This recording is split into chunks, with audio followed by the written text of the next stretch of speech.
ನಗರದ ಜಿಎಚ್ಎಸ್ ರಸ್ತೆಯಲ್ಲಿರುವ ಹೋಟೆಲ್ ಶ್ರೀನಿವಾಸ್ನಲ್ಲಿ ನೂತನವಾಗಿ ನವೀಕೃತಗೊಂಡಿರುವ ವೈಕುಂಠ ಹಾಗೂ ಕೈಲಾಸ್ ಸಭಾಂಗಣದ ಉದ್ಘಾಟನೆಯನ್ನ ಕುಲಾಧಿಪತಿಯಾದ ಡಾಕ್ಟರ್ ಸಿಎ ರಾಘವೇಂದ್ರ ರಾವ್, ಶ್ರೀನಿವಾಸ್ ವಿಶ್ವವಿದ್ಯಾನಿಲಯದ ಸಹ ಕುಲಾಧಿಪತಿ ಡಾಕ್ಟರ್ ಎ ಶ್ರೀನಿವಾಸ ರಾವ್ ಅವರು ದೀಪ ಬೆಳಗಿಸುವ ಮೂಲಕ ಉದ್ಘಾಟಿಸಿದರು.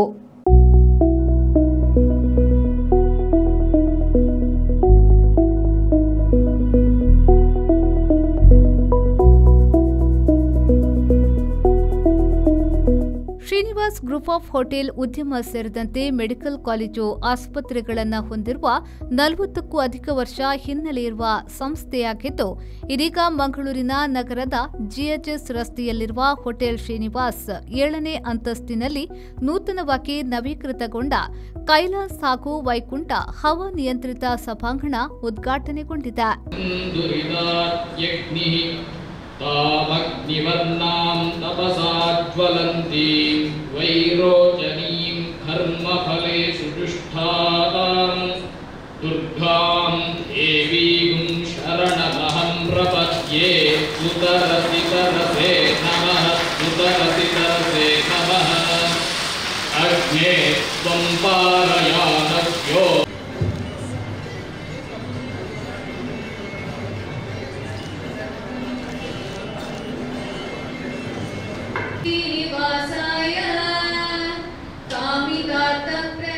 ಮದುವೆ ಹಾಗೂ ಇನ್ನಿತರ ಸಮಾರಂಭಗಳಿಗೆ ಈ ಸಭಾಂಗಣ ಲಭ್ಯವಿರುತ್ತದೆ.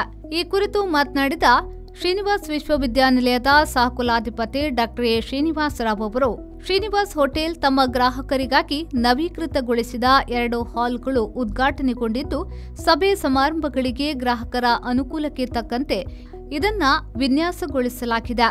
ಅಲ್ಲದೆ ಕ್ಯಾಟರಿಂಗ್ ವ್ಯವಸ್ಥೆ ಕೂಡ ಕಲ್ಪಿಸಲಾಗಿದೆ ಎಂದರು. ನಮ್ಮ 7ನೇ ಮಾಳಿಗೆಯಲ್ಲಿ ಒಂದು ಹೊಸದಾಗಿ ನವೀಕರಣಗೊಳಿಸಿದ 2 ಹಾಲ್, ವೈಕುಂಠ ಮತ್ತು ಕೈಲಾಸ. ಈ ಹಾಲಿನಲ್ಲಿ AC ಹಾಲ್ ಆಗಿದೆ. ಇದರಲ್ಲಿ ನಮಗೆ ಕಾನ್ಫರೆನ್ಸ್ ಮಾಡಲಿಕ್ಕೆ ಆಗ್ತದೆ, ಮದುವೆ ಆಗ್ತದೆ, ಉಪನಯನ ಆಗ್ತದೆ, ಬೇರೆ ಬೇರೆ ರೀತಿಯ ಕಮ್ಯುನಿಟಿ ಪ್ರೋಗ್ರಾಮ್ಸ್ ಇಲ್ಲಿ ಮಾಡಲಿಕ್ಕೆ ಆಗ್ತದೆ. ಇದು ನಾವು ಜನರಿಗೆ ಇವತ್ತಿಂದ ನಾವು ಓಪನ್ ಮಾಡಿದರೆ ಯಾರಿಗೆಲ್ಲ ಈ ಥರದ್ದು ಒಂದು ಫಂಕ್ಷನ್ ಮಾಡಬೇಕಂತಂದರೆ ಇದರಲ್ಲಿ ಮಾಡಲಿಕ್ಕೆ ಅವಕಾಶ ಇದೆ. ಇಲ್ಲಿ ನಮ್ಮದು ಸಸ್ಯಾಹಾರಿ ಊಟವನ್ನು ನಾವು ಕೊಡ್ತಾ ಇದ್ದೀವಿ. ಕೇಟ್ರಿಂಗ್ ಕೂಡ ಸಸ್ಯಾಹಾರಿ, ಮತ್ತು ಇಂಡೋರ್ ಕೇಟ್ರಿಂಗ್ ಮತ್ತು ಔಟ್ಡೋರ್ ಕೇಟ್ರಿಂಗ್ ಸಹ ನಾವು ಮಾಡ್ತಾ ಇದ್ದೀವಿ. ಹಾಗಾಗಿ ಎಲ್ಲರೂ ಇದನ್ನು ಅವರಿಗೆ ಅವಕಾಶ ಇರುವಾಗ ಇಲ್ಲಿ ಬಂದು ಇಲ್ಲಿ ಅವರ ಪ್ರೋಗ್ರಾಮನ್ನು ಮಾಡ್ಬೋದು ಅಂತ. ಮಂಜುನಾಥ್ ಪ್ರಸಾದ್, ವಿ4 ನ್ಯೂಸ್, ಮಂಗಳೂರು.